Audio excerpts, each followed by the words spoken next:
lights are amazing. It's a privilege to be here, and I want to thank Dick and the whole Barnabas team. Get on the mic. All right, is that better? Can everybody hear me?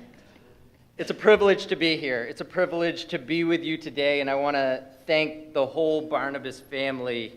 This is one of the nights that we look forward to every year. We're glad to be with you. My task, according to Dick, is tell you how Barnabas and how John 17 groups have impacted us. All I can say is in ways that you can never imagine. My John 17 group and Barnabas Ministries has been invaluable in keeping me sane, or at least still serving as a pastor. When I took over the church that I serve, I'm the pastor at First Baptist in Medfield, I found myself quickly thinking, where am I and what am I doing here? I had graduated from Gordon Conwell in May, and yes, hooray for Gordon Conwell. And I'd been called to serve a church that was in a mess. It had gone through a split before I arrived. It had a failed candidacy.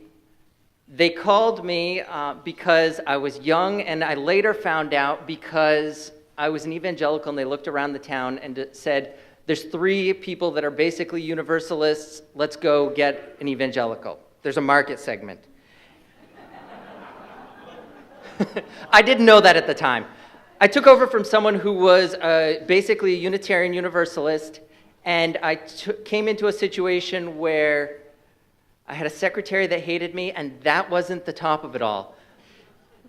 Shortly after I arrived, the second Sunday that I'm serving as the pastor, I was asked, why do you preach from the Bible every time? You can't make this stuff up. What I discovered was a mess. And the building was a metaphor for it all. If you know anything about buildings, part of the building is a sill. It's what the building sits on between the building and the foundation. That was rotted. That was a metaphor for everything that was going on. And I quickly started praying, God, either make this church grow and change it, or get me the heck out of here. He didn't do either. Instead, he put Barnabas Ministries and John 17 into our lives. And they've been invaluable in keeping us afloat. My John 17 group is a place where we can meet, we can gather as friends and talk about what's going on in our lives and share, and we can just be ourselves. And I think that's the most important part of it all, is when you're a pastor, those in your church may be your friends, but you're always their pastor. You can't ever really be off.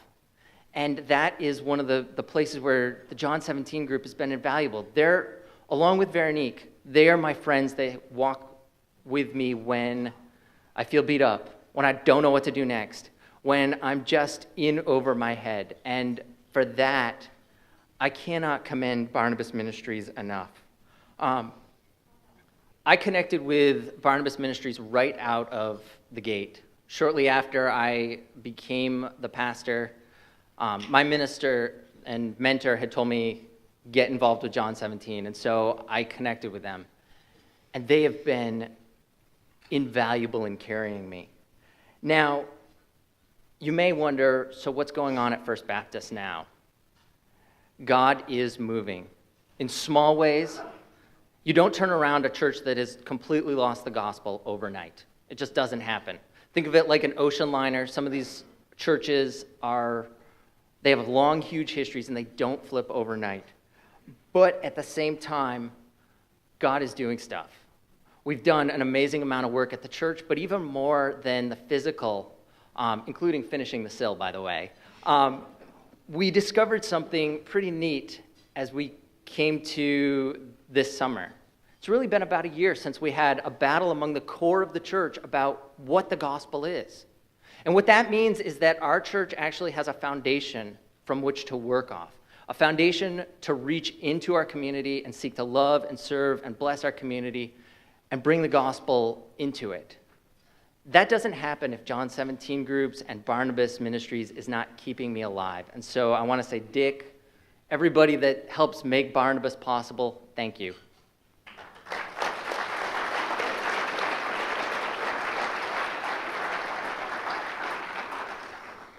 Bear with me, I'm not as used to preaching off of this as he is. You're going to hear a lot of similarities, and I promise we wrote this separately and only glanced at each other's this afternoon for the first time. When John first became the pastor, we quickly learned that there's just so much about working in full-time ministry that seminary can't teach you. Being a building manager is one of the biggest parts. But we're so much often providing and organizing support for so many other people, but we learned that we need support ourselves.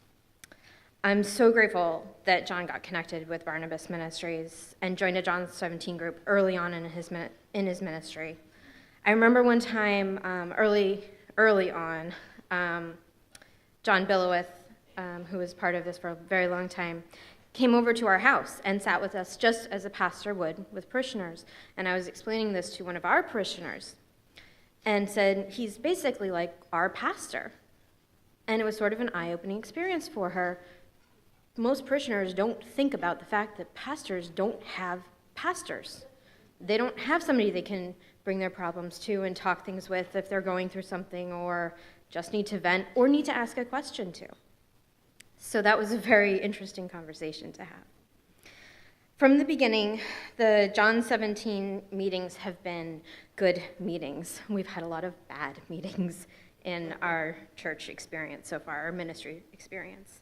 I've sat at home by myself praying and scared that John was going to come home saying, I got fired tonight. I've never been worried about that when he went to a John 17 meeting. It has been a safe place for him to grow spiritually, discuss practical things with others who truly understand, and a place where he can be encouraged and re-energized. When there's this level of encouragement and understanding within relationships, it overflows into all aspects of our lives. And this is something that Dick asked very differently of this occurrence, to have what effect John 17 has on the pastor's family. There's this great domino effect that happens in life. Small things can add up and often relieve much bigger burdens. On days that John has John 17 groups and meetings, he's happier. He's had a chance to discuss things and process things just a little bit more, and sometimes nothing actually gets resolved, but he has a shoulder to lean on. And he'll still come home and tell me everything, but it's a much calmer and a much shorter conversation. And that can be really nice. He's relieved some of that emotional burden, and when he's done with his day, he can focus on the needs of his family instead of the needs of everybody else around him, which usually involves cooking or playing with trains and Legos, or being a jungle gym. Just like that domino effect for us personally, that relief can also come through these meetings with his relationships with people in our church. So many times parishioners will come and have expectations that are either impossible or unreasonable, and being able to calmly and gently talk to somebody and let them down is much easier when you're not frustrated and overburdened. And it comes through in many, many other ways. In addition to the John 17 groups, Barnabas Ministries also does deacon and elder training, which is something we latched onto very early on. Our church structure was pretty much the opposite, backwards, and it's been an invaluable tool to have somebody else teach our leadership how to right that ship. There's one other thing that John assured me Dick wouldn't mind if I went on a slight tangent within my time frame, that I wanted to tell you about what sort of an impact Barnabas Ministries has. Pastors hold a unique role in a church and in the community, but this is also true of pastors' wives. It's a hard coin by which we live our lives.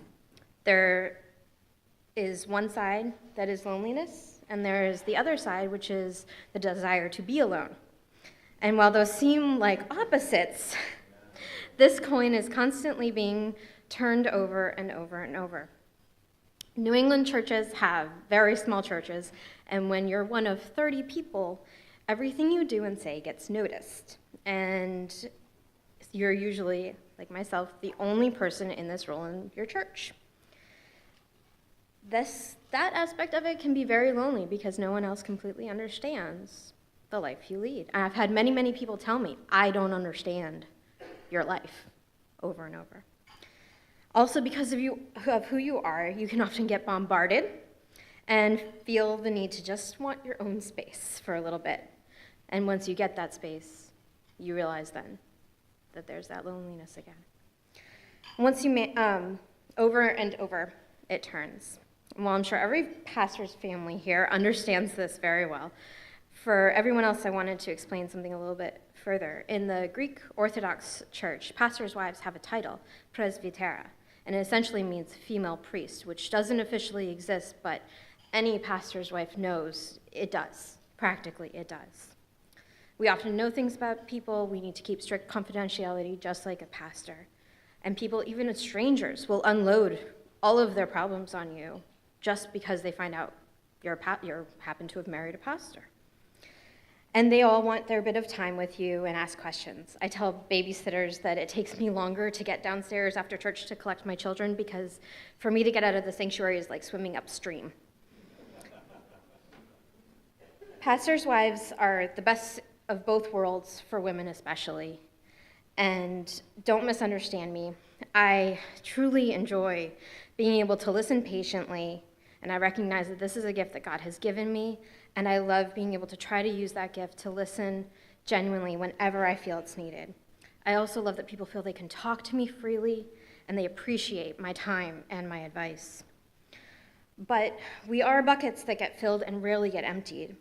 There are topics in life we simply can't talk about with parishioners, even if we are good friends. There's always that line. And just like John has a safe place with friends in the same role outside of our church, we need it too. And I know some of the Barnabas Ministries groups have started expanding to this point. And we've talked about, hopefully someday, I would like to serve that role. And Barnabas Ministries is truly inspiring for that. Especially in New England, like I said, oftentimes there's only one pastor's wife in the entire church, and no other parishioner can lead other pastors' wives. They don't have that life in common with them. So it's something that we hope to incorporate someday. This domino effect in life comes once again, and this part's about you. When you help support this ministry is able to help support pastors like my husband, and then he is able to help support and take care of me and our 2 young children. And we need and appreciate that more than any words can express. Thank you.